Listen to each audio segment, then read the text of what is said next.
This podcast is sponsored by Underdog.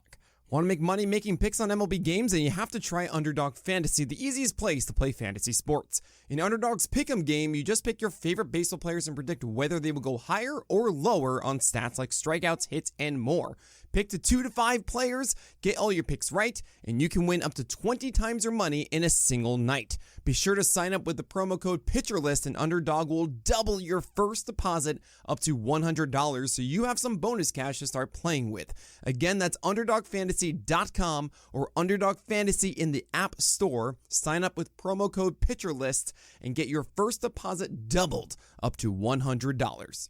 Must be 18 or older, 19 or older in Alabama and Nebraska, 21 or older in Massachusetts and Arizona, and present in a state where Underdog Fantasy operates. Terms apply. Concerned with your play? Call 1-800-GAMBLER or visit www.ncpgambling.org. In Arizona, call 1-800-NEXT-STEP. In New York, call 1-877-8-HOPE-NY. In Tennessee, call 1-800-889-9789.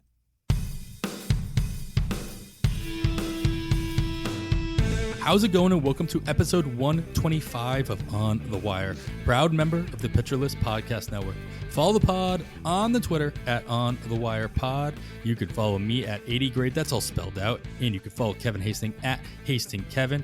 This week, I get to welcome Matt Heckman to the pod this week. Matt has recently taken over the role of Dynasty Manager here at Pitcher List and has published a soon-to-be updated. Correct me later on, Matt, if that's incorrect, but I believe that you should be updating your top 100 prospect list very soon on the site. Keep an eye out for that.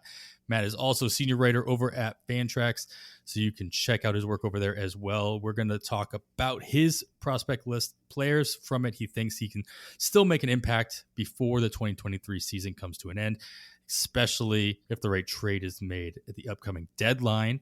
We've already seen lots of action on that front so far. We'll get to all of that and more. But before we do that, Matt, thanks for coming on, man. I appreciate it.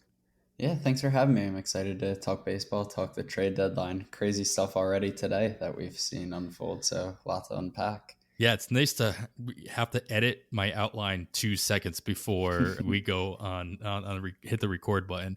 But always exciting time of year. Of course, next week we'll break down of all the other trades that happened at the deadline now being fluctuating, right? Year to year. It's not always on the 31st. It's always within a couple of days of the 31st, whatever Rob Manfred wants, really. And he announced that it was going to be on Tuesday this year, August 1st. Of course, to get really into it, make sure you guys are tuning in to Nick Pollock and Paul Spohr do their live show. Yeah, they do that every year, or at least the last couple of years, and they're going to do it bigger and badder than ever this year because, of course, now Nick is streaming that on playback.tv/pitcherlist.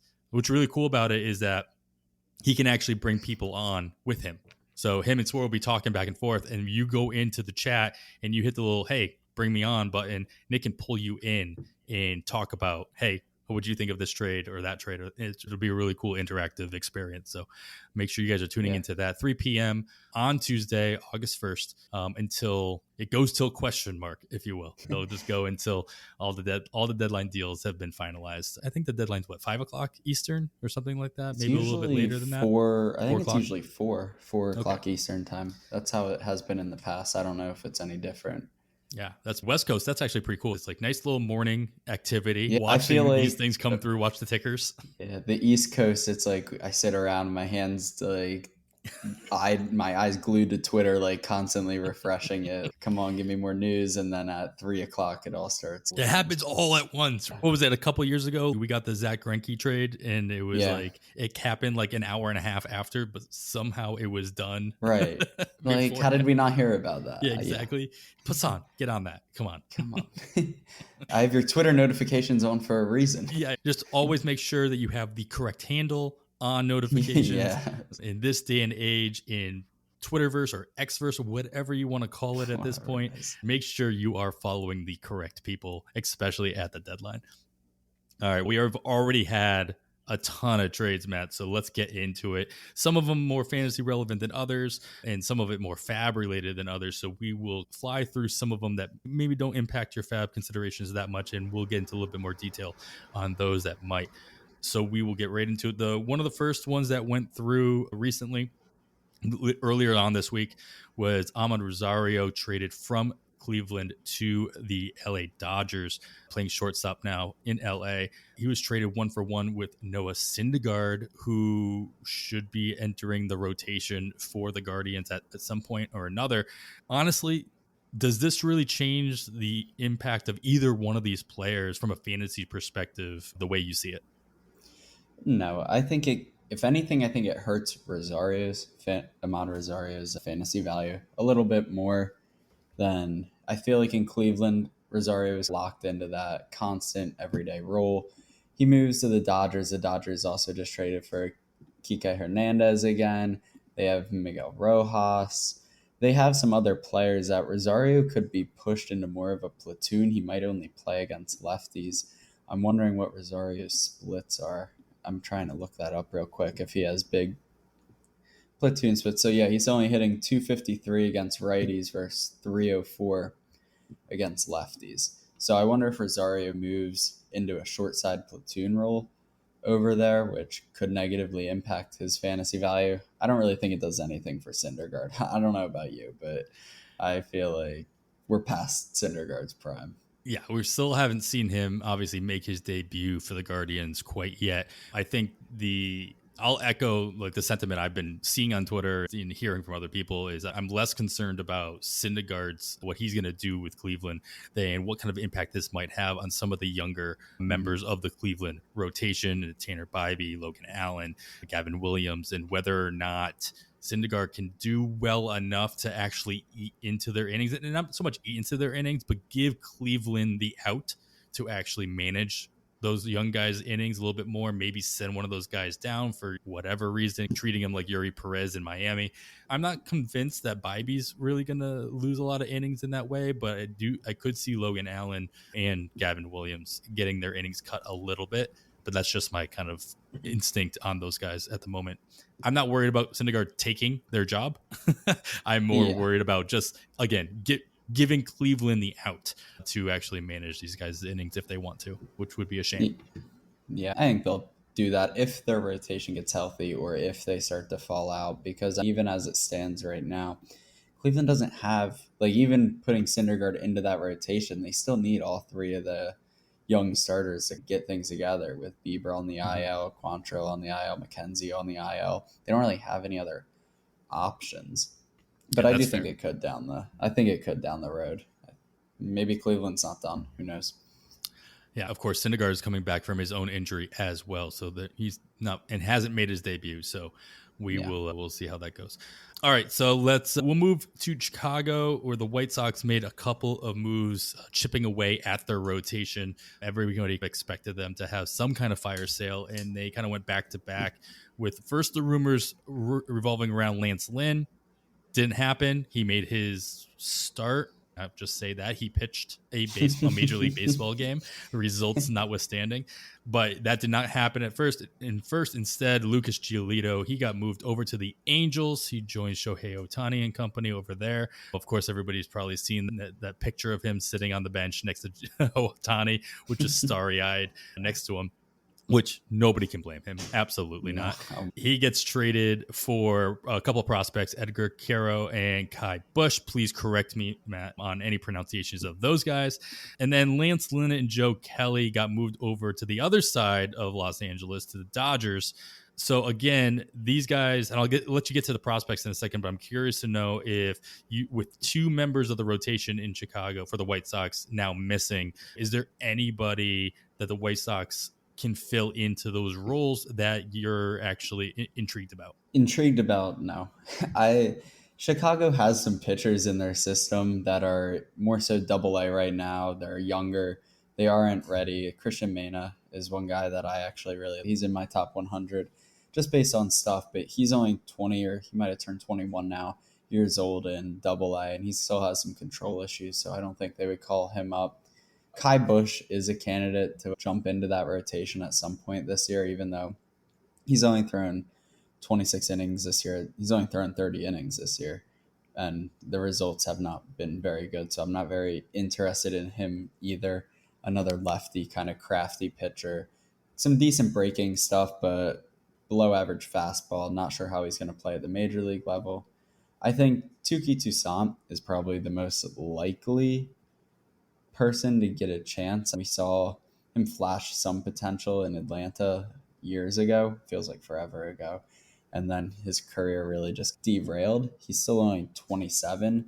Maybe they try and give him a chance to see if he can handle being a starter, but I'm not sure there's anybody I'm actively trying to acquire.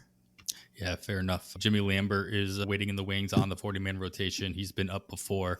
And I'm just looking on roster resources, depth charts here.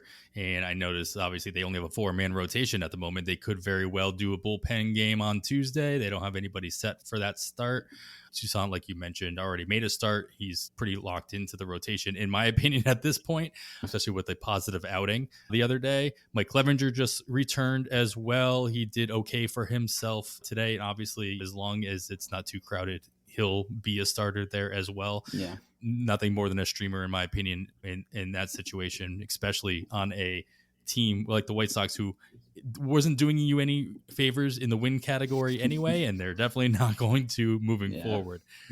All right. So on that note, you touched on Kai Busch a little bit, but are either one of these prospects that the White Sox got back in the Giolito side from the Angels something worthwhile for this year, and or even somebody to keep an eye out for next year's redrafts? Busch is going to be the most likely one to have fantasy relevance sooner, just because he's 23 years old. He's worked his way. He pitched Double-A last year. The Angels are aggressive after they draft players, but he already's pitched a bunch in Double-A. I still don't I am not a huge Kai Busch fan. He's posted decent numbers in the lower level of the minor leagues, but that kind of ties back to something I know Chris Clegg has looked into a little bit and is still looking into. He put out a tweet the other week that I really liked, and it's easy for pitchers with good breaking stuff to have success at the lower levels of the minor leagues. It's a little bit harder to get by without that good fastball as the competition increases. And I think that's really what we've seen with Kai Busch. He doesn't have that fastball, and he's really struggled with his command this year. And even just, he's got a 5.88 ERA in Double-A. I'm just not sure there's much fantasy appeal there. Edgar Quero is going to be fantasy relevant. He's a fringe. A lot of people have him in the top 100 prospects. He's had a little bit of a down year, but he also skipped high A entirely. Quero's only 20 years old, skipped high A. Angels put him right into Double-A. And so the power isn't exactly what you would want to see, but he's got a really good hit tool. He's got strong plate discipline. The power, he has enough raw power in his bat. The issue is going to be, I don't think he is available next year because they just traded for Corey Lee too in the deal for Kendall Graveman. I think Corey Lee is going to have more fantasy appeal in 2024 than Quero does in 2024 for Chicago. That's fair. Yeah. I realized as we were in the middle of talking to this that I can't believe I didn't put these in here. Obviously, the White Sox are making a lot of deals. Kendall Graveman, of course, goes back to Houston for Corey Lee, the aforementioned Corey Lee. And then on top of that, Reynaldo Lopez was attached to Lucas Giolito to the Angels as well. So their bullpen is getting hit just as hard as their rotation. Gregory Santos got the save on Friday for the White Sox. He's got to be the favorite to take over closing duties, at least until Liam Hendricks comes back, question mark? Maybe. Obviously, we'd all like to see that happen at 100%. In off the cuff, is the selling that the White Sox are doing making it even less likely that Liam Hendricks actually does come back this season? Or do you just see them saying, hey, you know what? You've been through a lot. You did the most amazing thing and came back the way you did. And then you got hurt again. Let's just take it easy. Let's take the rest of the season off and we'll see what 2024 holds for us. Or do you think he's just the type of player that's no, I'm coming back? Yeah, I think that's who he is. I think you saw the way he destroyed cancer. Like, great for him. He was so ready to get back on the mound. I don't think, if he's healthy, I don't think there's any way that he's not saying, I want to be back. And you're not going to tell Liam Hendricks, no, we want you to sit out. I think at that point, he's going to come back. But I don't know when. It might not be until September, middle of September, even end of September. I think he'll probably be sidelined a little while. So fair enough. Gregory Santos should be the strongman on the waiver wire this weekend on Sunday. A couple other closing options we'll get to in a second to go along with him. So you should be able to put some waterfall bids in there in that area. Let's get into another one that went down in New York. David Robertson, the closer for the Mets, he got traded to Miami. The question really revolves is whether or not Robertson is going to close in Miami. It seems to be the popular opinion that he does, but what says you? I think Robertson closes.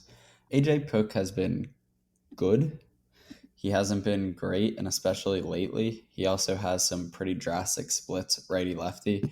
I think maybe if he's coming in the heart of the lineup for the team, has two big slugging lefties, maybe then they'll go with Puk, but I think Robertson is going to have the majority of those save opportunities. He's more consistent. He has that veteran leadership, which I think does make a lot of difference, especially on a younger team like Miami.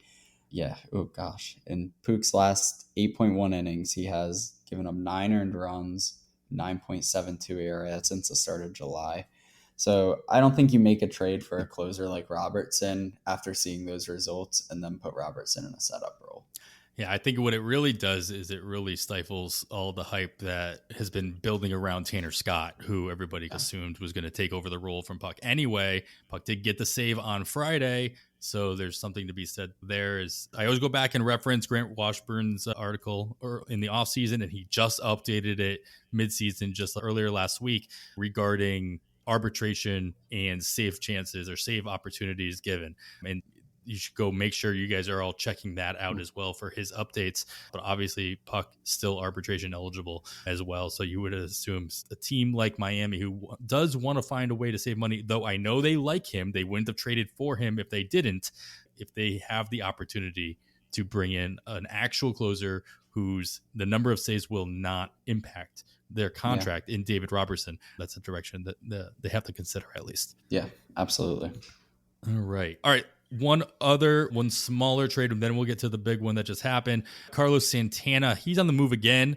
And of course, the ongoing joke that I'm totally on board with is that Carlos Santana is going to is already a solid immaculate grid option. If you guys are out playing that, he's gonna be on a lot of boards in the next couple of days when you see all those teams overlapping. But now he's playing for Milwaukee, starting first baseman, DH role as well. And we'll just mold this one into it as well because their normal DH, Jesse Winker, hit the IL with back spasms. They also called up Abraham Toro to kind of replace him on the roster, not necessarily in his position, but at least on the roster. First with Santana, Matt, do you see this? Does his fantasy viability change at all moving from his situation in Pittsburgh to the situation he finds himself now in Milwaukee? Accounting stats should at least be a little bit better. You'd think Milwaukee compared to Pittsburgh. That should help. I still think he's only really viable in OBP leagues, on base percentage leagues. He's fine. He's going to have some hot streaks like any big power hitters do, but he's got good plate discipline. He's a corner infielder. I feel like those are a dime a dozen players like him. Hit for some power, get hot, hit for low averages. I don't necessarily think there's that big of a change, except a small boost in those RBI totals probably. Yeah, that's fair. I think 83% roster in the main event. He's still out there in a few of those 15-teamers, much more readily available in your 12-teamers. So if you are in even a 12-teamer that has a deep roster spot, if you have that corner infield spot, you have a couple of utils, if you are looking for power, not only in that lineup for that team, but that ballpark obviously is going to be a little bit of a boon for Santana in Milwaukee. He made his debut for Milwaukee on Saturday, playing first base, batting third in that lineup, swinging a hot bat before the trade. We'll see if he can continue that in Milwaukee as well, but it is nice to see that he gets plugged right into the heart of the lineup for plenty of RBI opportunities. Yeah. Rowdy Tellez, I feel like that could be an impact. I know he's still on the IL. I don't really know when Tellez is coming back, but you figure they're pretty similar. Tellez probably sees his playing time take a little bit of a hit. I guess they have the DH spot too, but I'm guessing Tellez sees less time. He was struggling earlier this year too. Really disappointing. Yeah, of course, you have Luke Voigt also being DFA'd before that as well. Kind of, they're all just pretty much the same boat. Yeah, they're the same hitter. All right. And the big guy here, we have Max Scherzer. He apparently, by all accounts, he did waive his no trade clause. He also took advantage of his player option for 2024. So he is under contract, but not with the Mets. He'll be under contract with his new team, the Texas Rangers. He joins former and current teammate Jacob deGrom in Texas through the 2024 season as well. Obviously, Max deGrom, 100% rostered, not a concern. He's just going to continue to pitch for now a winning ball club with the Texas Rangers. So that's nice. But on the other end, the Mets get prospect Luis Angel Acuna, yes, brother of the Ronald Acuna Jr. of the Atlanta Braves. With Acuna specifically, what's his timeline? Like, does his timeline change now that he's out of Texas and in New York, or do you think he's just where he's at? He's probably going to continue to move at the same rate. So the move to New York, getting out of Texas for Acuna is a big deal. They are pretty set in that infield. Josh Young, Corey Seager, Marcus Semien, they're pretty locked in there. The move to New York, I don't know how much it changes. That infield, Lindor's not going anywhere. McNeil can play the outfield some, but he plays a lot of second base. You have Ronnie Maurizio. He's coming. He's not far. He's at the top of the stash list article that I put out every week. I keep waiting for the Mets to call him up. I'm not sure what they're waiting for there. And Brett Beatty, who I know he's been a little bit disappointing, but I still think Beatty's got a ton of potential. So I'm not sure how much it changes Acuna's timeline. I think he's likely up at some point next year. He's in AA now. He'll probably move to AAA to start next year, would be my guess. I think they probably let him ride out this year in AA, new team, want to see how he adjusts, give him a chance. AAA next year. I think he makes his debut next year. I'm not sure how much of a fantasy impact he necessarily has next year, though. I'm sure it'll be a name recognition alone will get him stashed on a couple of DCs and draft and holds styles as well in the late run. So it would be fun to see how that works out if he does anything, especially with the Mets. We've seen the Mets call up these prospects, right? And then not only do some of them fizzled out or at least not produce the way we expect them out of the gate, but also calling these guys up without like specific playing time opportunity. So you have these guys coming up, and especially on the infield or in a DH role, we're like, all right, where are they going to play? When are they going to play? Yeah, I guess you do have the DH role. Daniel Vogelbach isn't exactly holding it down. Pete Alonso is a good fielding first baseman at this point, though. I don't know they want to move him to DH, but you have another option. I guess Beatty can move to DH. And then that opens up another infield spot for everybody. Of course, you want to see Alvarez getting as many at-bats as well. When he's not behind the plate, he's filling in the DH. That's another good point. Last thing here we talked about, I mentioned that Jesse Winker went the IL with back spasms, another IL stint with back issues himself, Jordan Romano. He hits the IL for the Toronto Blue Jays, opening up a spot at the back end of that bullpen, at least for the next 2 weeks or so. In your opinion, Yimi Garcia, Eric Swanson, they've got to be the top ones to assume the role. Yimi Garcia has already gotten a couple of saves as of recent. He's probably my bet is here, but do you see it any other way? I like Swanson. So nice, I feel like that's what I've seen on Twitter too. It's like the Garcia clan and then the Swanson clan. Swanson's been really good. And they traded Teoscar Hernandez. And I know Hernandez has not had that good of a year, but they basically traded Teoscar Hernandez for Eric Swanson. And I don't think you do that if you aren't anticipating using him as your closer if something were to happen to Romano, like something just did. So I am a Swanson fan. I think his stuff is a little bit better. I think Toronto will that would be my vote. I guess I'll leave it at that. That's my vote.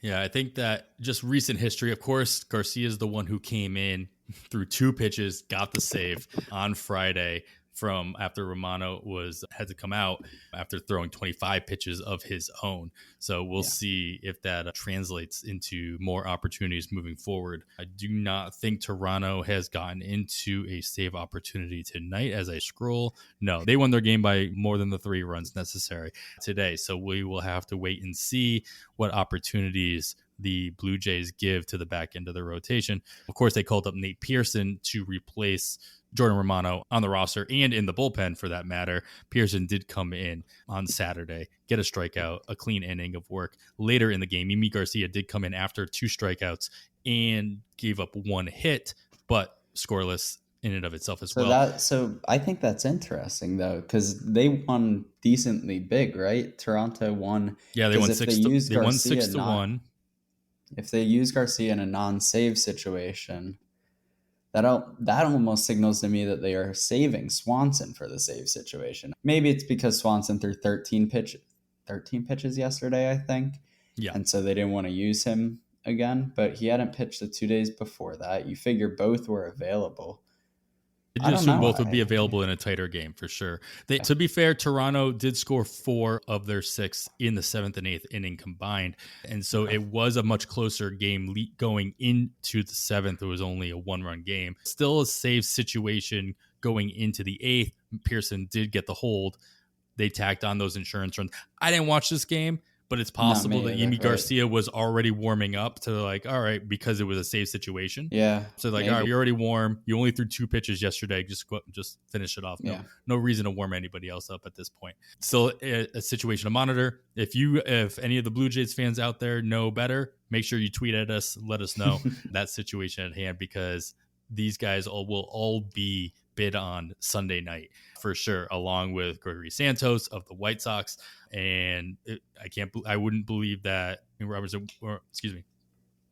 Dave Robertson would be available at this point in most leagues. But if he is, of course, he will continue to be bid on as well. That's going to do it. We had a lot of trades happen. Of course, that's going to take up the majority, if not the entirety, of our discussion here in the news and notes section. We are going to take a quick break. When we come back, I'm going to talk to Matt about his top 100 list, soon to be updated, and any other trades he'd like to see happen to open up situations for some top prospects to make a difference in 2023. We'll be right back. All right, we're back. You're still listening to On the Wire. Of course, I am Adam Howe, this week joined by Matt Heckman, the Dynasty manager at PitcherList.com. He's got his top 100 prospect list out. Make sure you Google that. Check on the site. You can find it, but soon it will be updated as well. I'm assuming, Matt, you'll be including some of the draftees from the most recent draft a couple weeks ago, as well as any other adjustments you might be making based on how you put this stuff together. So let's get everybody like a quick little introduction as to your process, how you put this list together. And as I was talking to you off air before we started recording, if you look at a lot of the other top 100, 400, whatever lists you're looking at in the industry, yours does fluctuate quite a bit in certain areas. Obviously, there are some that are just like lock and step because these guys are almost like obvious answers to the trivia questions, if you will. But there are definitely some names that are on your top 100 that you don't see on other lists, and some other ones that are just not on it. So what goes into kind of your process as to how you make these decisions? Yeah, so it will be updated July 31st. Last day of the month is always what I've been doing the last couple of months. So that is coming. I am working on the final updates. Look out for that on Pitcher List. It will include the new draftees, so I'm pretty excited. I think there are 10 in my top 100 right now. I think 3, though, are in the back 10, which are always final couple of days. I'm always tinkering with who actually lands inside that top 10, do I want to make a statement about a player that's a 102 that I want to get in, or should I actually leave him out because I think he's a little bit worse? But yeah, it does differ a little bit. I know last year, one of the big things, I was on the Keeper Cup podcast one time and I was talking with Chad and Pete about it. I was high on some pitchers.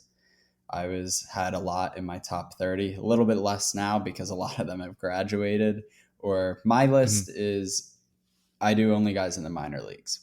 If they're in the major leagues, I take them off my list. So I think that's something that's a little bit different. I want to get as many prospect names on these lists as possible. That's my goal. It's easier for me to track. If you're in the major leagues, you're off my list instead of worrying about prospect eligibility. That's a little bit selfish. So is But, it, hold on, let me catch up. Does it mean once they make their debut, they're off? Or if they get sent back down, can they make it back onto your list? they come back on. So Okay. So it's like the way Nick does the pitcher list. And Yes, exactly. if you're injured, you're off the list. If Right. once you get back from injury, you could just jump back in. Yeah, exactly. So one example, Michael Bush, he's back on the prospect list since he's been up and down. He still has eligibility. I feel like I've been ranking him forever. Yeah, he's one of those for sure. Oswald Peraza, he's back down. So he went back down yesterday. So he technically would be back on the list. He was in my like 40 to 50 range. Now I think after the way the Yankees are using him, he's fallen. He might not even crack the top 100. Ouch. He's on the bubble. He has not looked good in the major leagues. It's been hard. But that was something I think hitters have almost as much risk as pitchers do sometimes. Injuries are so uncertain. You're never sure when it's going to happen. This year it was Andrew Painter. He was a top 5 prospect for me. That really, Phillies fan, that really hurt. But we see other guys go down all the time. Andy Pages from the Dodgers, Tyler Locklear right now is hurt in Seattle. I think injuries are a freak thing, and just because they're a little bit more common in pitchers doesn't necessarily mean that I want to shy away from ranking those pitchers high.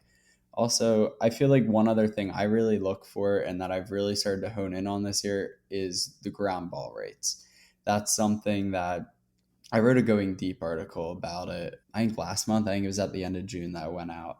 Just looking at how hitters at high ground ball rates, if they're not a generational talent, if they're not a Juan Soto, if they're not a Ronald Acuna Jr., if they're not these talents that are just made to play baseball, made to be amazing, they're a lot more likely to struggle, statistically more likely to struggle. And so sometimes I have trouble rating prospects as high just based on their raw tools when they hit the ball into the ground at a very high rate. So that's one thing. I know Junior Caminero, I love Caminero. He rates as a top 20 prospect for me, but a lot of people have him in the top 3, top 5 on their lists, which if you think he's a generational talent, I don't see any. Obviously, go get your guys. But I'm a little bit more skeptical over he keeps hitting ground ball rates, high 40s, low 50s at all these levels. And until I see that change and adjustment and growth, I'm a little bit more skeptical of some players like that. Yeah, that's fair. I like hearing the fact that obviously you are not a member of the Tin Snap Club. Pitchers can definitely be prospects. If you have, of course, you have Andrew Painter in your top 5 at one point. Obviously, that takes a little bit of a hit, and it was definitely he big teardrop that had to be wiped from my face. When that happened, especially And I got nothing on you as an actual Phillies fan to see that come to fruition.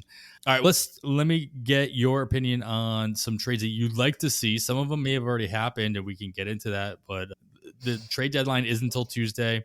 Course, lots can still happen even while we're recording the show. I haven't seen anything come across the desk yet, but who knows? We do. My Twitter notifications haven't come up yet. I have them up, so I don't know Jeff Passan tweets. So I just put all my faith in the Pitcher List Discord, and I just follow the MLB news tweets channel, and I'm like, they're quick in there. They're quick in there. Exactly. I get and then it's really you've got 50 people working for you all at once, rather than just scrolling through your timeline on Twitter, because I don't know that I could trust my notifications on that site at this time. With that being said, give me some trades you like to see happen, not specifics, just like I want to know who you think is ready to come up, but maybe is blocked, and you would like to see them either move franchises so they can find a new change of scenery so they can move up, or see the person in front of them kick to the curb to another team so that their team can call them up and they can get a little cup of coffee in the last 2 months.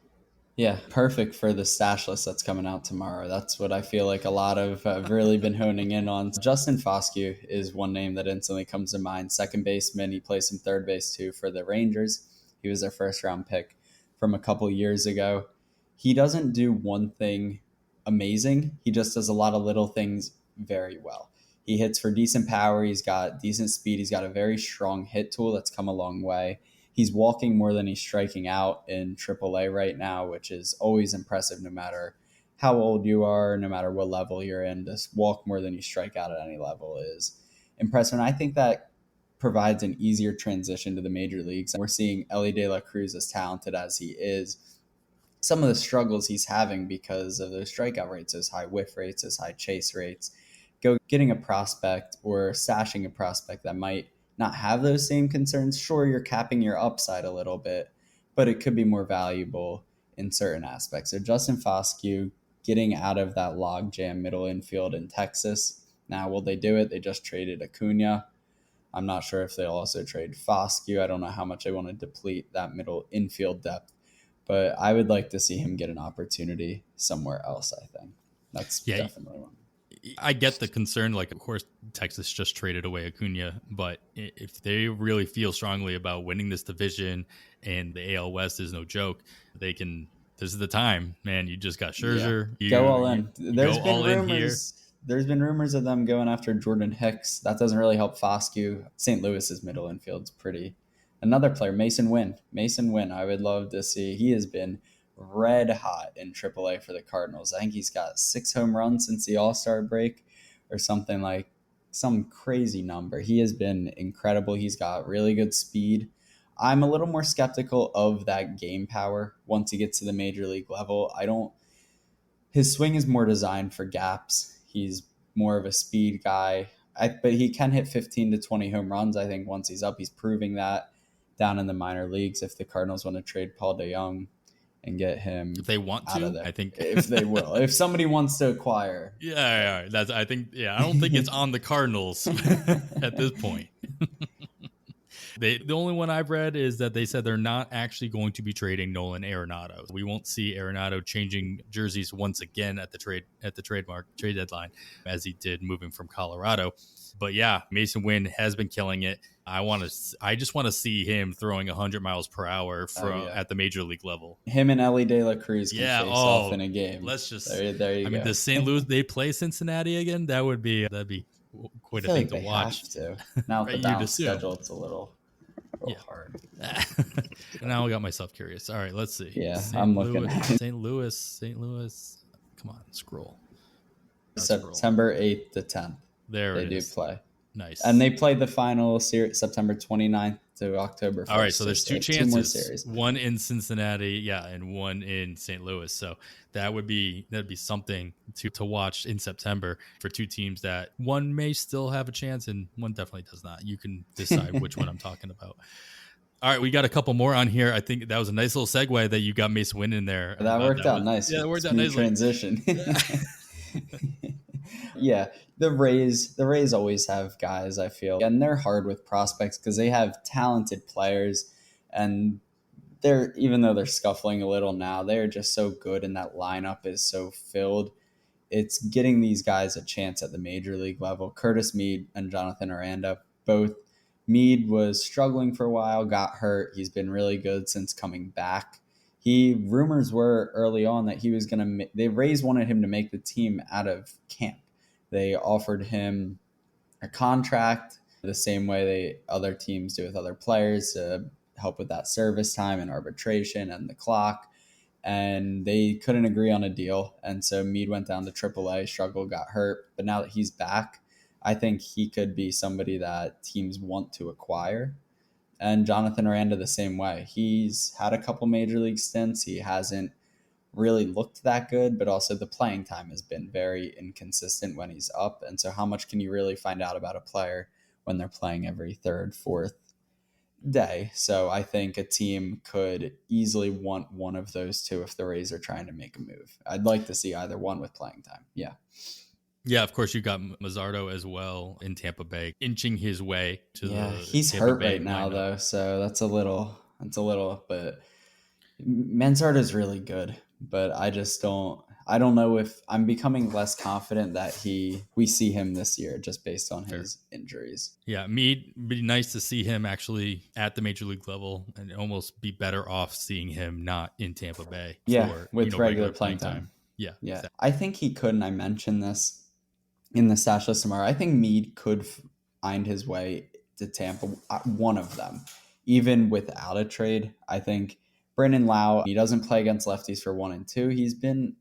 He's right around league average this year. He's got like a 105 WRC plus. He's not the best fielder. So I think if he struggles, they could call him up. He's also had injury history.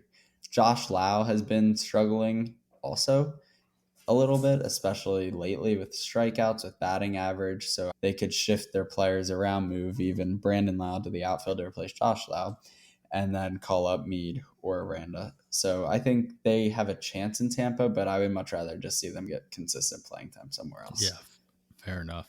Yeah, and we talked about earlier in the show, we talked about all the prospects that we saw the Mets calling up, the fluctuation of different playing times. What other situations do you think could open up, especially if they're obviously selling Scherzer? We're expecting at this point that they're going to trade away Verlander. If they're willing to trade away Scherzer with that player option, Verlander is definitely on the table. He's been scouted as well, but they should be open to trading pretty much anybody who's not nailed down. Yeah, I think so. You get Tommy Pham, Marcana. Both of those seem likely to be traded, especially Pham. Expiring contract, really good value this year for what the production has been lately. Another immaculate grid darling. He is. He's quietly bouncing around everywhere. It's like you don't realize how many teams he's played for. But he could, either one of those or both of them could get traded. You move Jeff McNeil to the outfield. You play Ronnie Mauricio up at second base. Mauricio's been playing the outfield down in AAA as well. I think a trade of either of those, the Mets can't justify keeping him down anymore. You wouldn't think at this point. I feel like they want to.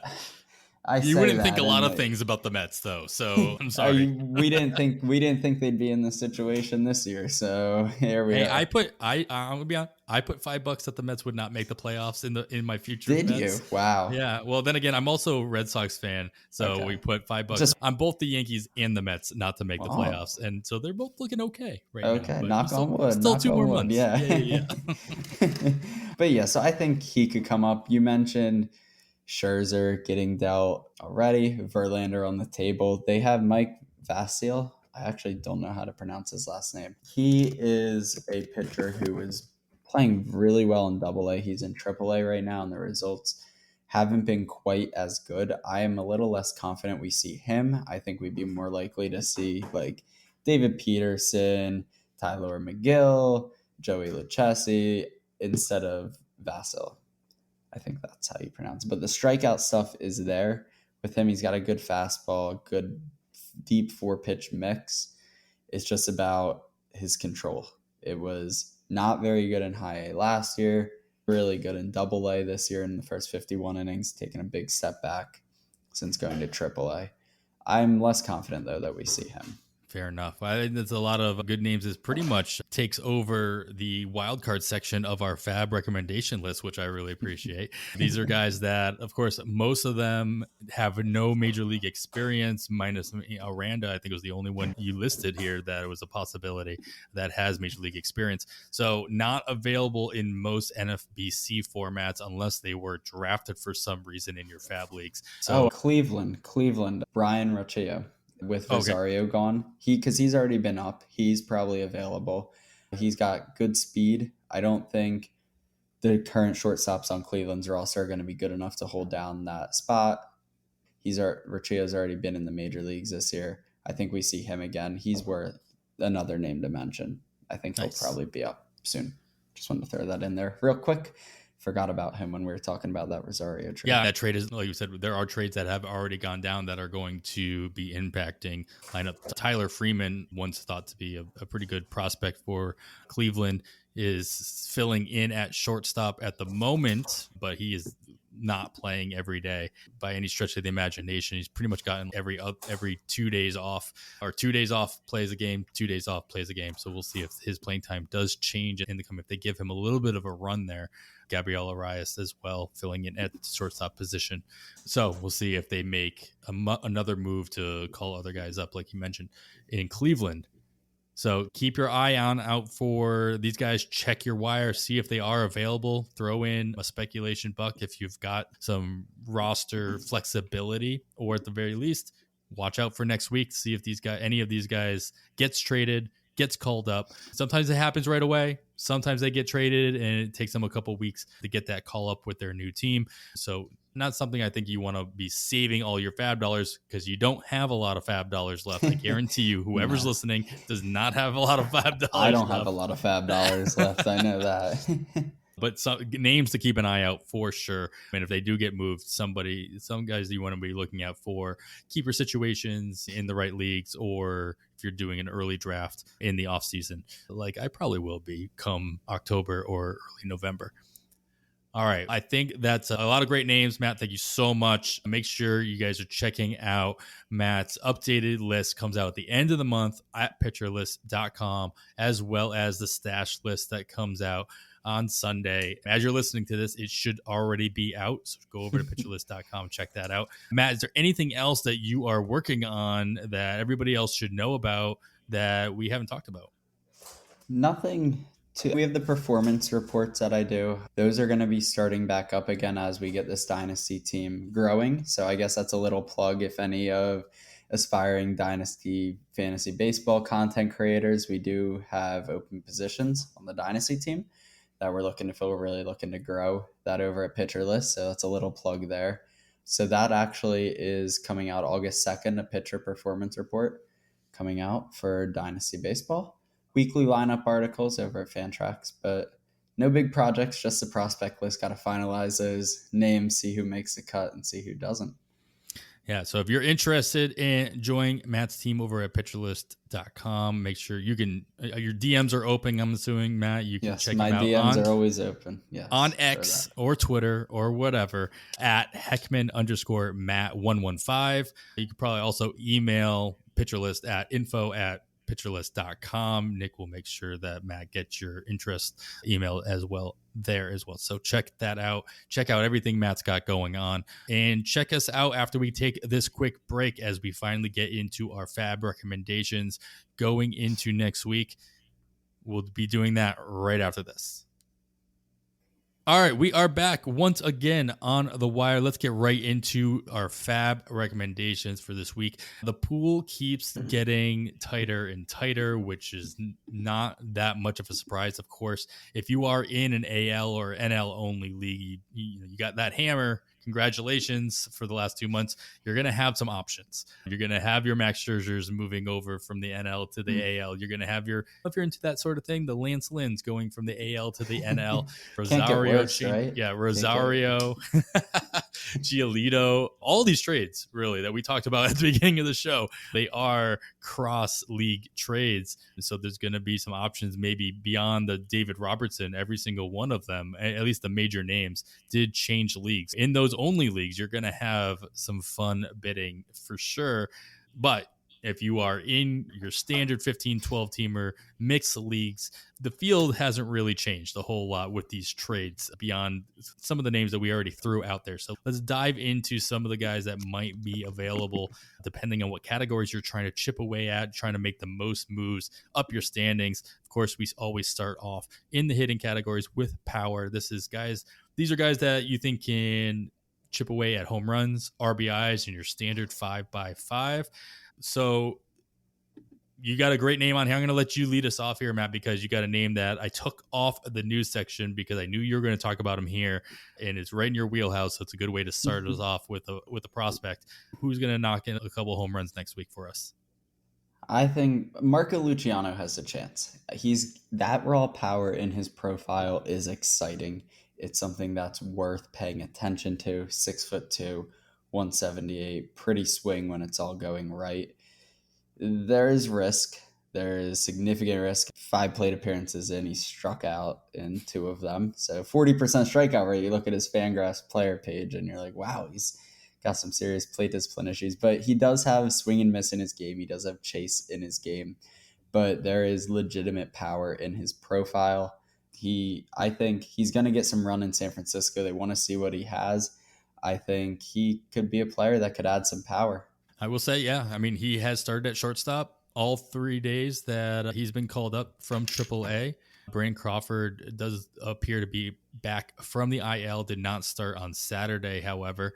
So we'll see. I don't, you correct me, Luciano was supposed to move to the outfield at one point, but did that kind of just not happen in the minors? Are they confident? Are the Giants confident that he is like a shortstop of the future?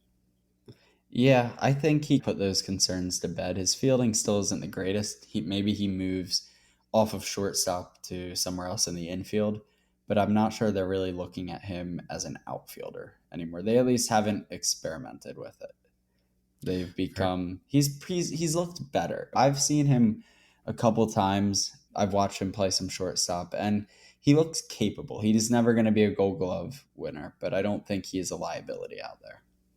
Fair enough. Casey Schmidt been playing shortstop in Crawford's absence before Luciano got called up, moved back over to second base with the call up through Luciano. It does look like Luciano's going to get a little bit of a run. And obviously, as you mentioned, definitely has the power in his bat.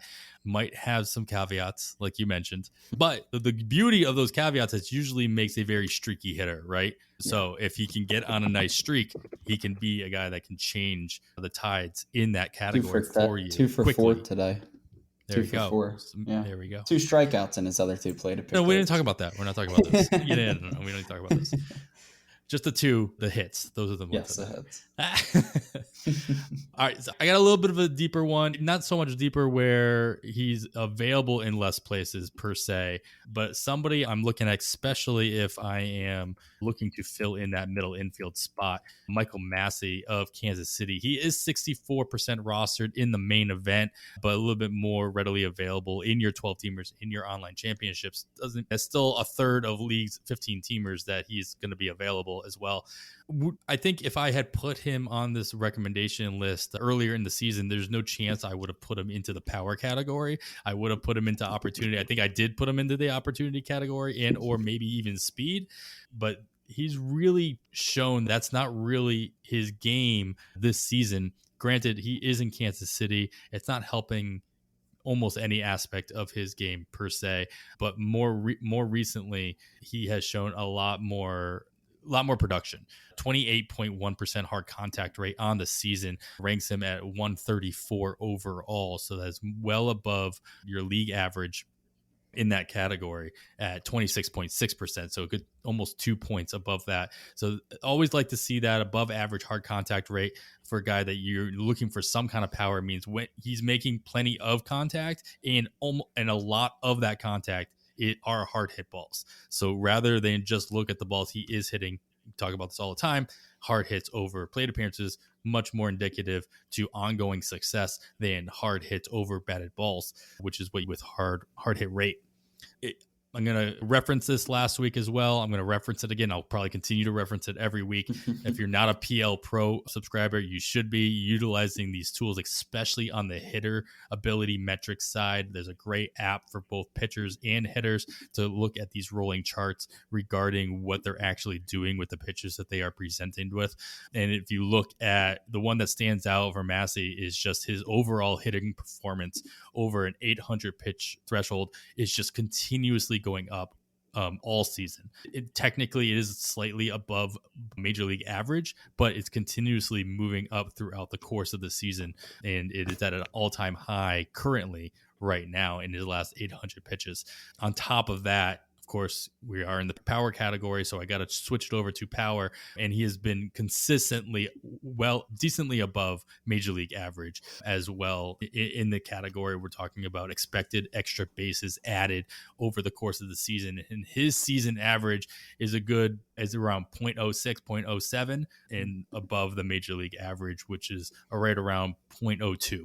And so I know that's hard to fathom when I'm just throwing numbers out there over a microphone. That's why I implore you to check out those these graphs are so good. Those graphs are so good.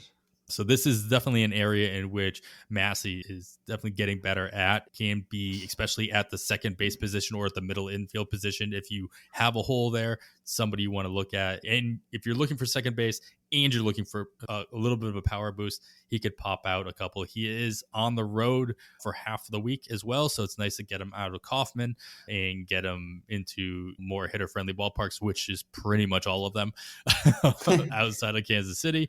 We're going to see him hosting the Mets for 3 games, but then he goes to your Philadelphia Phillies for the weekend.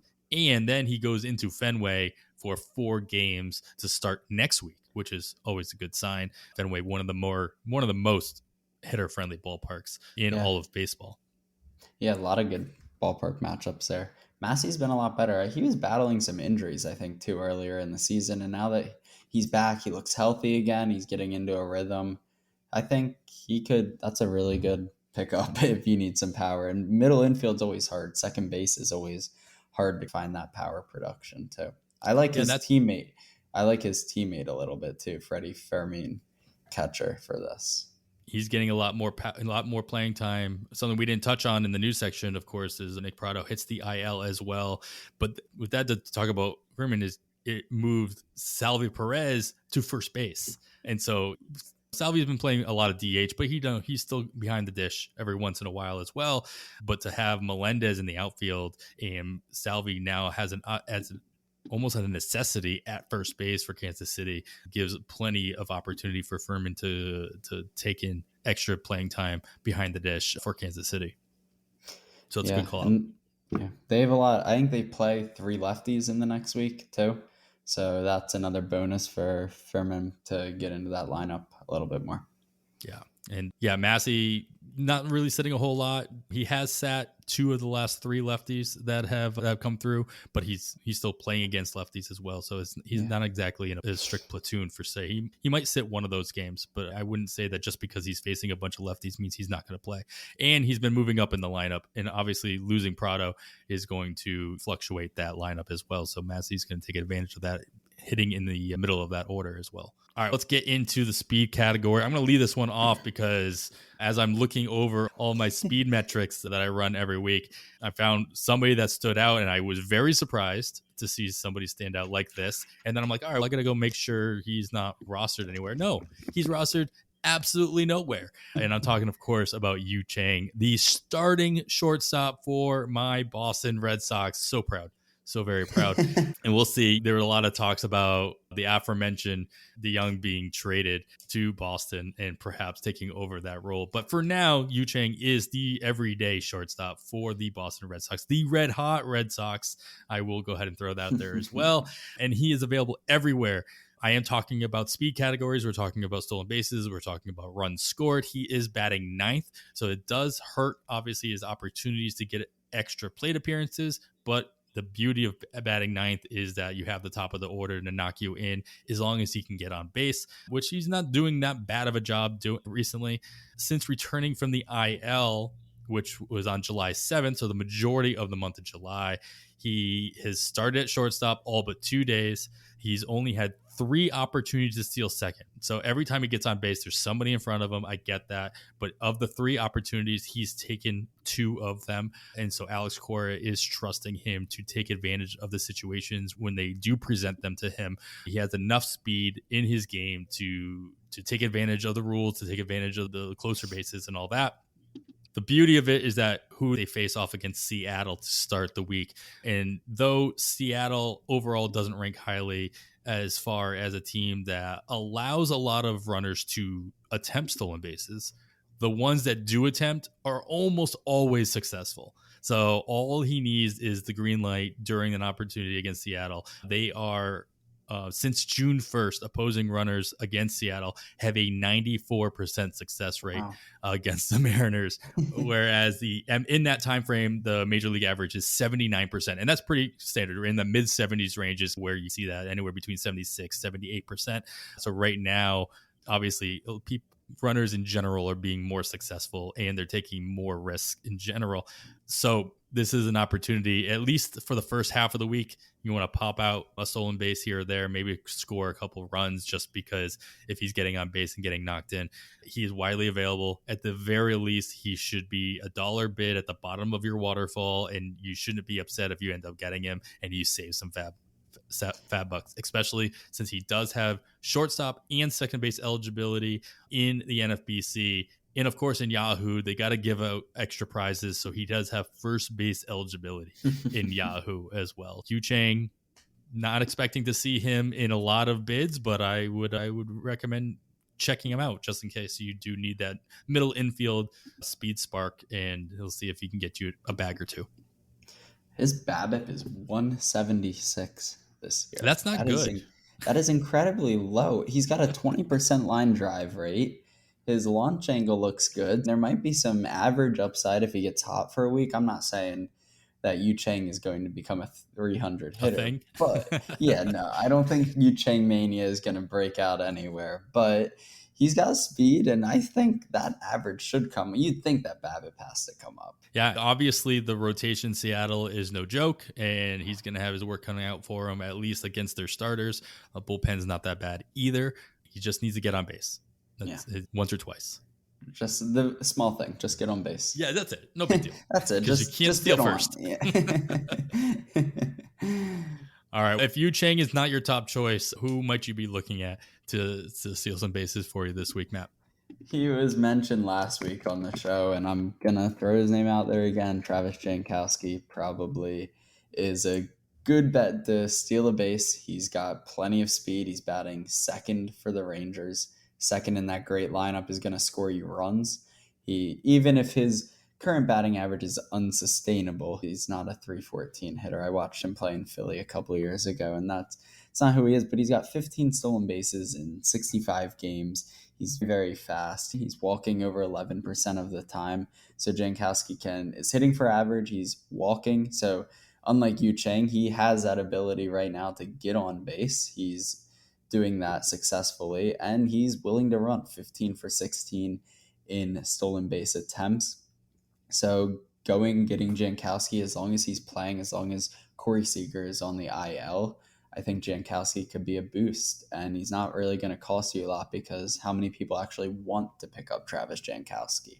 I think sometimes we get stigmatisms about players in our head, and I'm like, I don't want to roster Travis Jankowski. Why?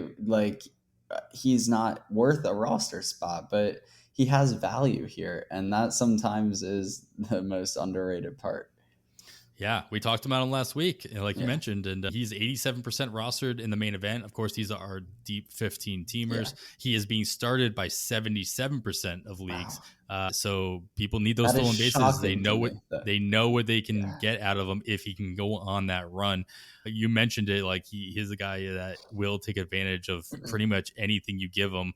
Since July 1st, 43.75% SBOT, which is your stolen base opportunities taken. So just under 50% of the opportunities he's presented with, he is running towards second base with that 100% success rate, 7 for 7 at second base at least. So yeah, Jankowski, I like the echo call out here for Jankowski, even in your 12-teamers. Yeah, I think he's worth it. All right. Let's get into our opportunity section. Of course, I'll go over some schedule notes to keep in mind as you are making your decisions. We do have more teams with a full 7-game work week. We have 12 teams that have 7 games, including Baltimore, the New York Yankees, Toronto, Houston, the Angels, Seattle, Miami, Philadelphia, the Cubs, Cincinnati, Milwaukee, and Arizona. They all have a full 7-game work week. We only have 2 teams we have to worry about having 2 off days. That's Detroit and Oakland. But there's something of note, especially when it comes with Oakland, is that Oakland plays a Battle of the Bay series against San Francisco. It's fun. We see this obviously with the New York teams will play the Subway Series. The Angels and Dodgers will play, and Chicago teams. And it's always fun. But the fact is that they only have a 2-game series. They are off. They are both going to be off on Friday because, of course, the Giants being in San Francisco, they have a really far travel time to go across the bay to Oakland. Oakland will be playing in Los Angeles, so they've got to take a long time going up I-5 to get back home. I get it. You need the extra rest. It's a big deal. It's ridiculous. a lot of traffic. I made sure to check because I made this joke earlier in the season with St. Louis and the Cubs when they were playing, or they were playing they had a weird off day in the middle, or 2 off days or something like that.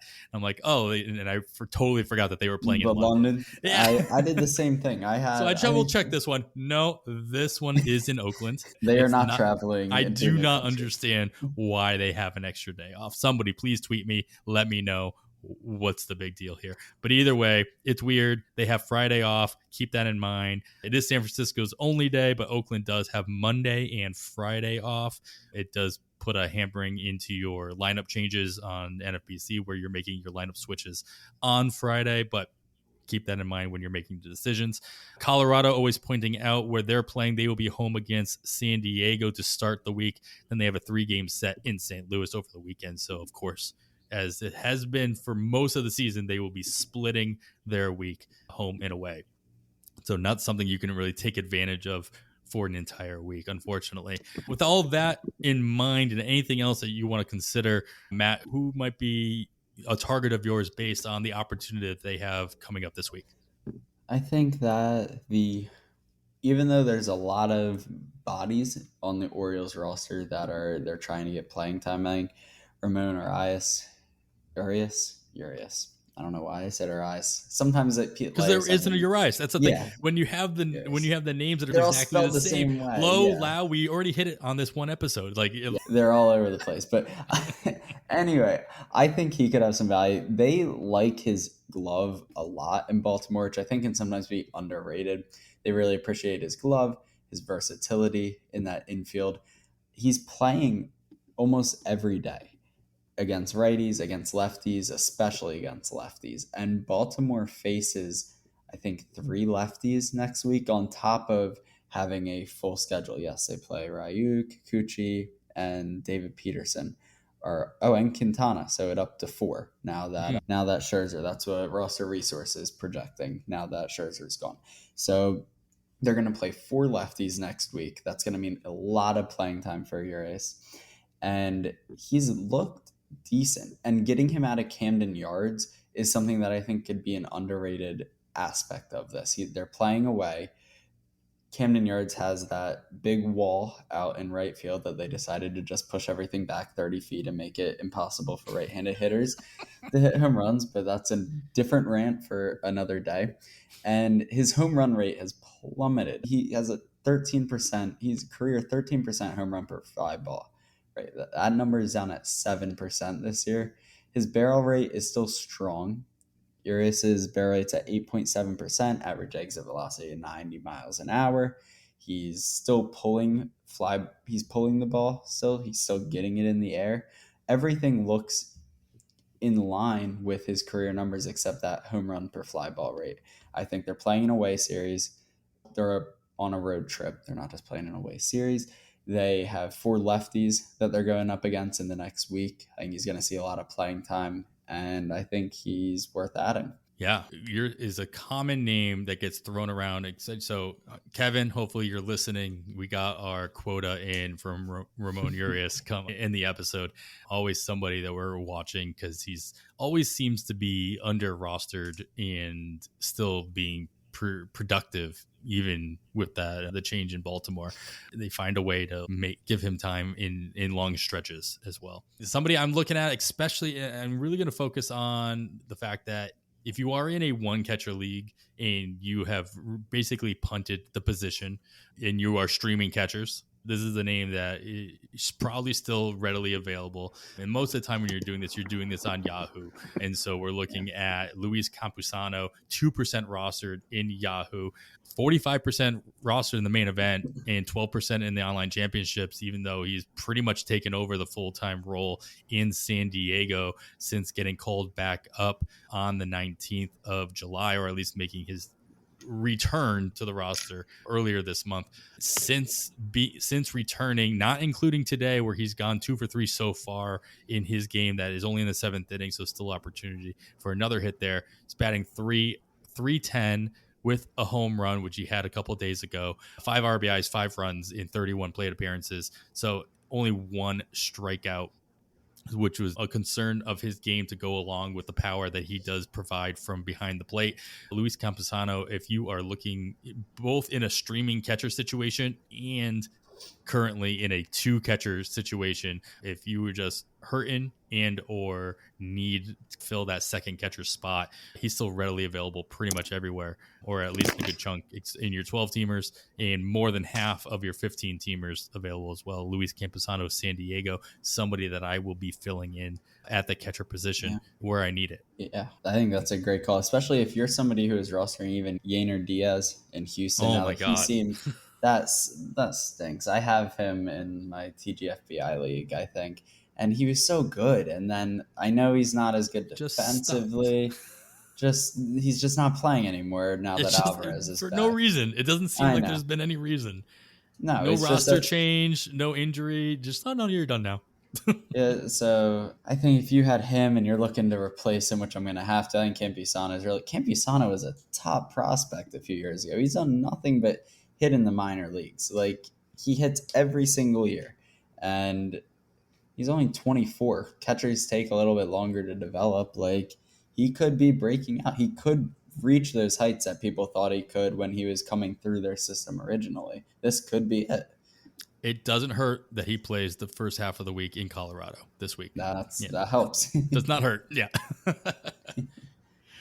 All right. That's some good opportunities for a couple players there. Do you want to keep a lookout for? As we move into our pitching categories, I want to remind everybody that this section is brought to you by Underdog Fantasy and their Pick'em Daily contest. So keep in mind all these situations that we're talking about, and you want to know ways to make some money making picks on MLB games. Look at some of these players that are listed in their pick'ems and seeing what kind of matchups they have going on, and you can take advantage of them by picking anywhere between 2 and 5 players throughout the course of your contest, and picking higher or lower on the different categories, from hits to strikeouts to overall fantasy points. It's a great way to play like a daily moves league without actually rostering them for an entire season and make some money in the moment. So if you are new to Underdog, make sure you are signing up utilizing the promo code PitcherList. That's PITCHERLIST. Underdog will double your first deposit up to $100. So if you put in 50, they'll give you another 50. If you put in 100, they'll give you another 100. So you've got plenty to play around with, and you can bid whatever you want on any of these bids that you're looking at. And so we're going to get into some of these pitchers. So you want to keep an ear out for the situations that they have ahead of them. So you can bid the over on some of these strikeout totals that you might see a couple days from now, or unders on walks allowed or hits or something like that. So keep in mind all that, and remember to use the promo code PitcherList and get your first deposit doubled up to $100 on Underdog Fantasy. You can download the app, go to underdogfantasy.com and check it out. Make sure you are 18 or older to play, and you are in a state where Underdog Fantasy operates. You have to be 19 or over in Alabama or Nebraska, 21 or over in Massachusetts and Arizona. Terms do apply. If you're concerned with your play, call 1-800-GAMBLER or visit www.ncpgambling.com. In Arizona, you can call 1-800-NEXT-STEP. In New York, call 1-877-8-HOPE-NY. In Tennessee, call 1-800-889-9789. With all of that in mind, make sure you're listening to the players that we're throwing out there and the situations that they have on hand. But let's get right into it, Matt. Wins and Ks, counting stats in the pitching categories for the next week, or in my case, in the next 2 weeks.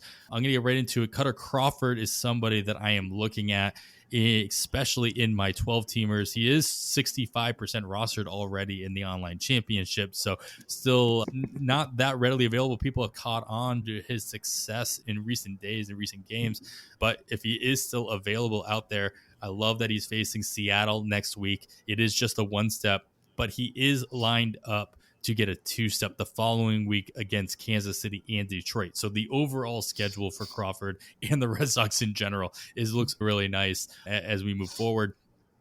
I would definitely be bidding on him this week and starting him, though. A lot of times you try to get ahead of the game and get a guy who has a 1-step, maybe stash him on your bench if you have the opportunity, and then start him for the 2-step to get the volume.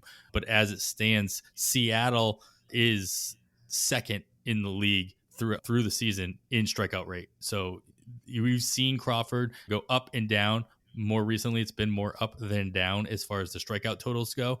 And so this is a situation where he can build on what we just saw him do in San Francisco and gain those added totals to those strikeouts, and hopefully with Boston kind of continuing to do what they've been doing. He's gotten a couple wins lately. He can build on that as well and then take advantage of that double tap the following week against some weaker matchups, Kansas City and Detroit. Though they don't strike out as much as Seattle, not many teams do.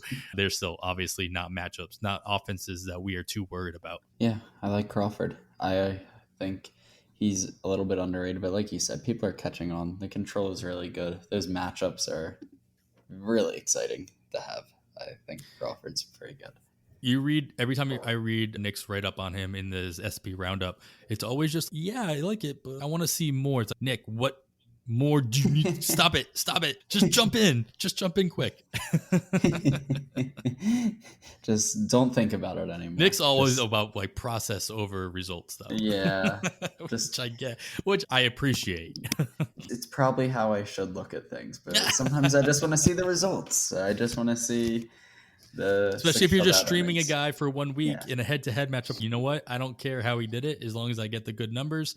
Fine. He can send him back out next time. I streamed Crawford last week. I've already cut him, but I'm hoping that he'll clear waivers and I'll be able to pick him up for the next stream. Yeah. Sometimes you just need that win, or you're just looking for those strikeouts and you're like, okay, you gave up 6 earned run in 5 innings, but your offense scored you 8. That's all. Take the hit. Yep. Yeah. I can take yeah. No, exactly. Jose Quintana is somebody I think when I was looking at who is less rostered in some Yahoo Fantrax, Quintana was out most of the year, just came back, has only made 2 starts. The good news is, though, he's thrown at least 5 innings in both of those, so he would qualify for a win. Even though the Mets are selling, they are still not the worst team out there. It's not like you're picking up somebody on the Pirates or the Royals or a team that's really going to struggle to get wins, as the Pirates already beat my Phillies today. So I guess that hurt. But 2 earned runs or less. He has a 2-step this week, 1 good matchup against Kansas City. The second one, a little less great against Baltimore. Baltimore hits lefties well. But you get that first good start. You get somebody who's going to be in contention for a win in likely both of those games. And I think he's somebody that's worth adding onto your team for this week if you're looking for a streaming option. Yeah, I mean, he obviously has a guaranteed roster spot, and that rotation is not getting any tighter in New York. And 83% roster in the main event, so he's still available in those deeper 15 spots as well, which was a little surprising to me. I know he's obviously been injured for most of the season, as you mentioned, but I thought he would have been grabbed more readily in those deeper leagues. Yeah, exactly. So we'll see if that changes. I'm sure that'll change this week, as our options are a little bit more limited as the season progresses. Hopefully that changes after the trade deadline and more pitchers are really called up for spot starts here or there. So we might see some more options moving forward. But for now, I think this is what we got, and we got to deal with it. All right, so ratios, we do have to chip away at these. I know as the season moves on, it's harder and harder to do that in your roto leagues, but as a reminder, these are 2 of the 3 standard 5x5 categories where not only can you move up in the standings, but other teams can actually move down in the standings without you doing anything. So you want to continue to work at these categories. ERA, WHIP is what we're focusing on here. Matt, give me a name here that might be interesting to you to chip away at your ratios.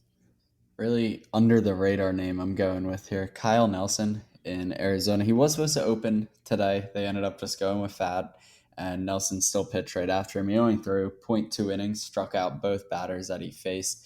I was doing some research for the pitcher performance report coming out on Adbert Alzolay, and I was doing some filtering, and I was looking at strikeout rates and control rates over the past couple of months, and Kyle Nelson was one name who kept popping up in the same conversation as Alzolay, and I was like, that can't be right, but it is. And Kyle Nelson's been really good lately. He is, since June 1st, he's striking out 34.7% of hitters. His walk percentage is below 3.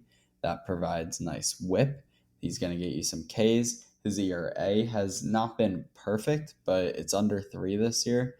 And the Giants, they play a team with a lot of lefties and a team that struggles against lefties.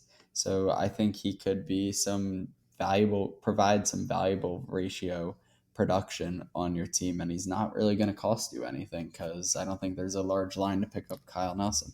No, the queue is not moving, but I get it. Yeah, definitely a name even I had to look up when you put him on the outline. I'm like, wait, who? I know guys named Kyle and I know guys named Nelson, but I'm not sure I know a Kyle. All right, yeah. That's fine.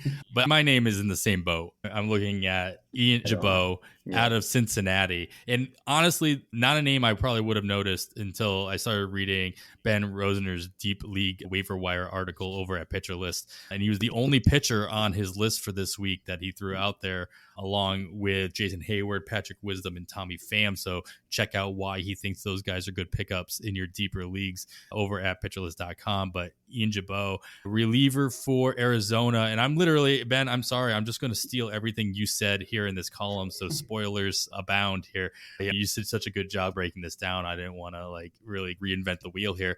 He is the most used reliever out of Cincinnati this season with 48 appearances, tied with Buck Farmer and Alexis Diaz.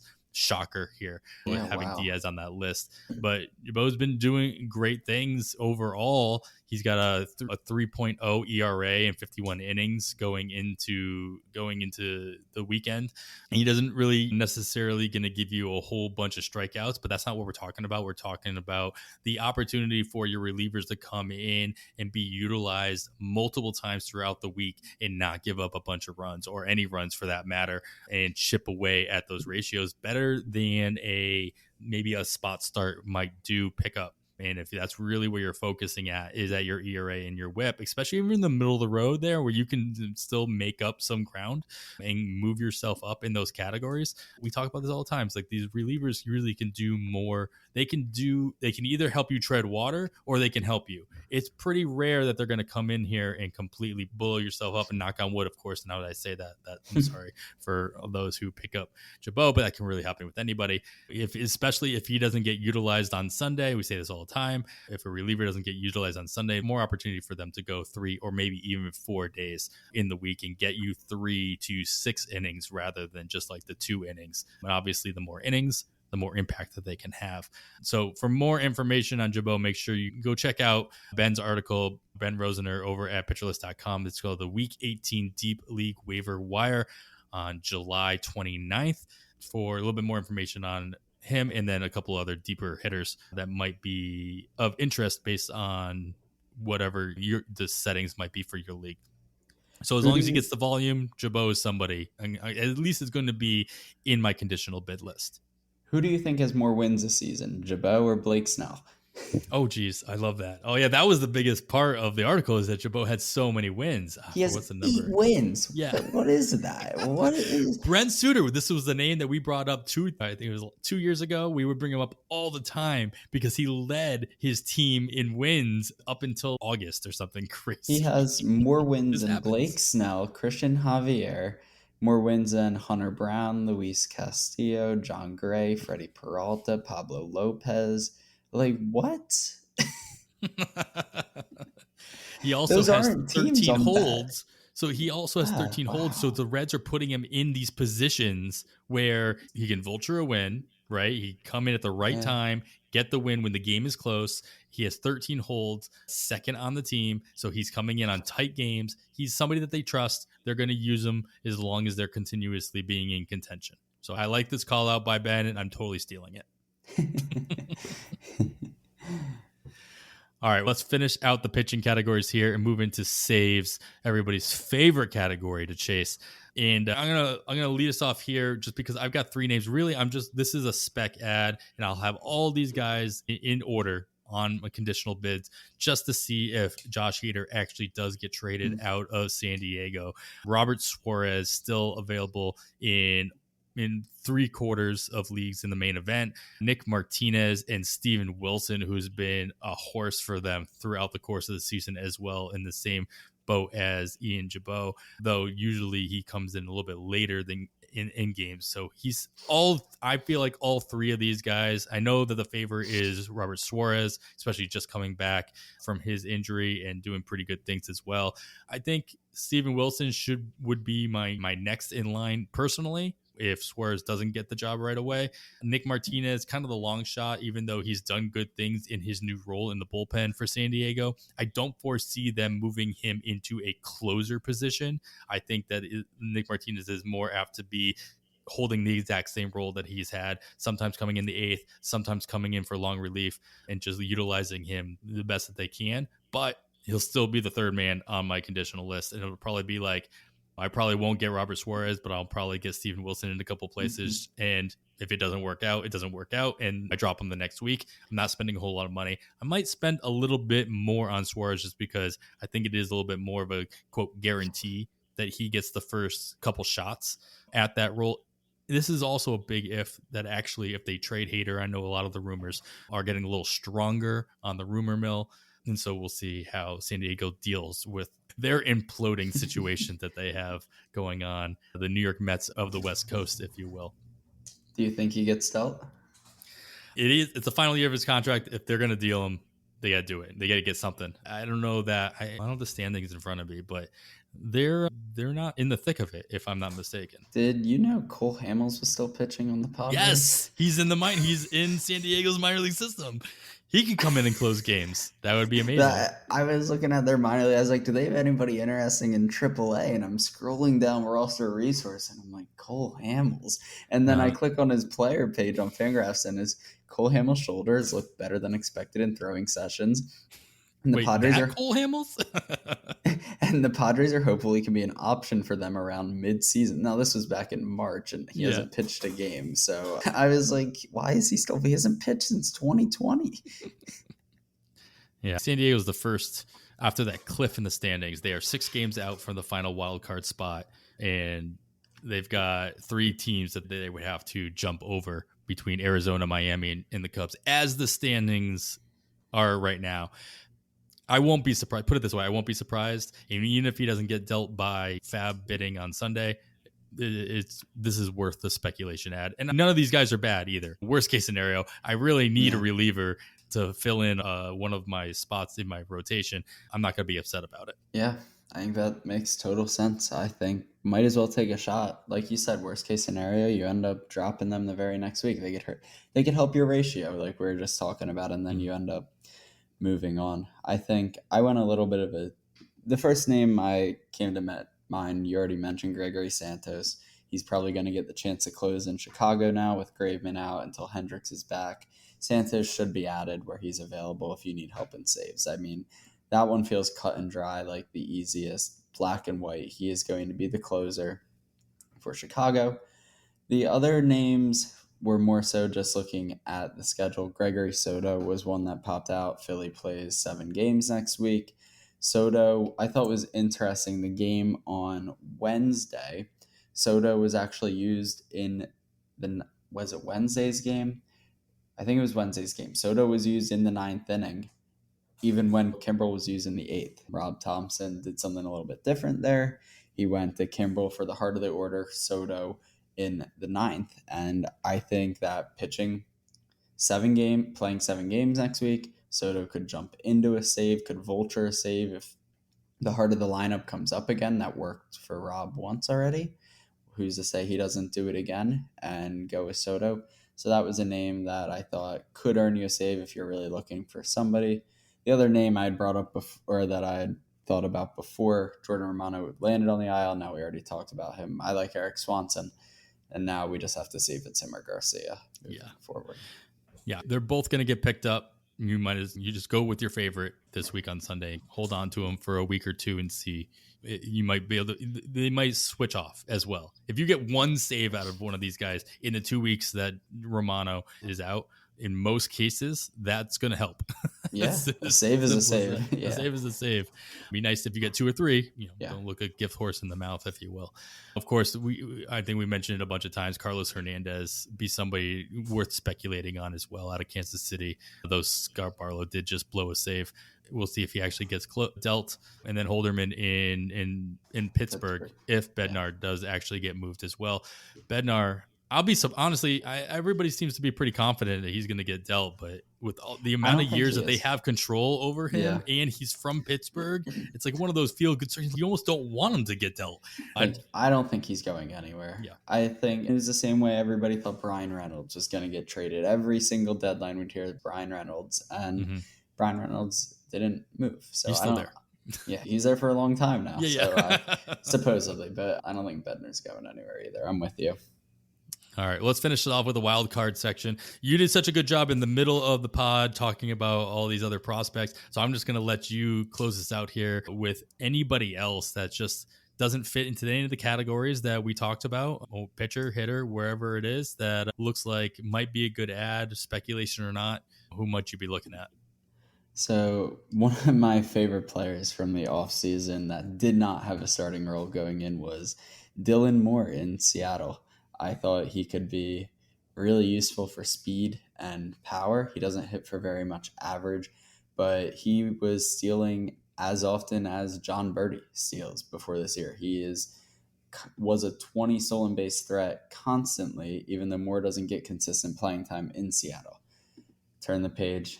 This year, he starts the season on the IL dealing with injuries for much of the year. Moore comes back. He's struggling.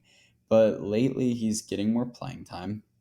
He's looking strong at the plate. He's only played a few games, but Moore has some stolen bases. Moore has a home run or two. He's playing well over the past week. And Seattle has a really black hole at second base, it seems like, in terms of production with Colton Wong and the whole other cast of characters that they're throwing out. They're at second base. Moore plays second base. He plays outfield. He plays shortstop. Seattle lost Jared Kelenic to the IL, as we know. Left field is an option, even though they just called up Cade Marlowe, who's another name probably worth mentioning. But I think Dylan Moore could start seeing some more playing time. I think he's worth a speculative ad. I'm not positive he's going to get a lot of run, but he started 3 of the past 6 games now against righties. They play 2 lefties next weekend. So you could get him into the lineup if you have a midweek lineup switch. You figure he's going to be in the lineup at least 2 of those games, possibly all 3 if you keep swinging it well. So Moore is somebody that's worth mentioning, I think. Yeah, Moore's been a personal favorite of mine, and for various reasons at different times. Obviously not recently, but with this recent change in the situation in Seattle, it definitely seems like Moore is taking advantage of that for sure. Something to keep an eye out in Seattle and any other situations that might arise there. Matt, thank you so much for taking the time. I know you've got the stash list coming out. I know you've got your updated 100 coming out back-to-back days. So your name is going to be plastered all over pitcherlist.com in the next 2 days. So I know you've got a lot going on. You just came back from the road trip. You went to the Baltimore game. You went to the Orioles game over the weekend as well. So glad we could make this happen. Remind everybody anything else that you might be working on and where they can find you. Yeah, so I do lineup articles at Fantrax once every 5 days, NL, AL rotating. Keeps up to date. One of those coming out tomorrow. Pitcher list, prospect list, really excited about that update. Get those new draftees in there. We can debate them all over on Twitter or X or whatever And we're calling it nowadays. Yes, you can let me know how wrong they all are. And the performance report will be out next week on Pitcher List too.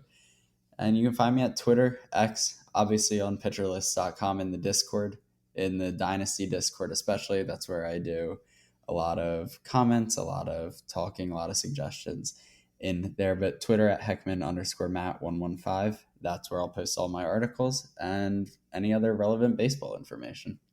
Yeah, you can definitely get a hold of Matt and everybody else at Pitcher List in the Discord. It is always popping off, especially this time of year with the trade deadlines going on and teams making a run in their playoffs. Get all the information from everybody.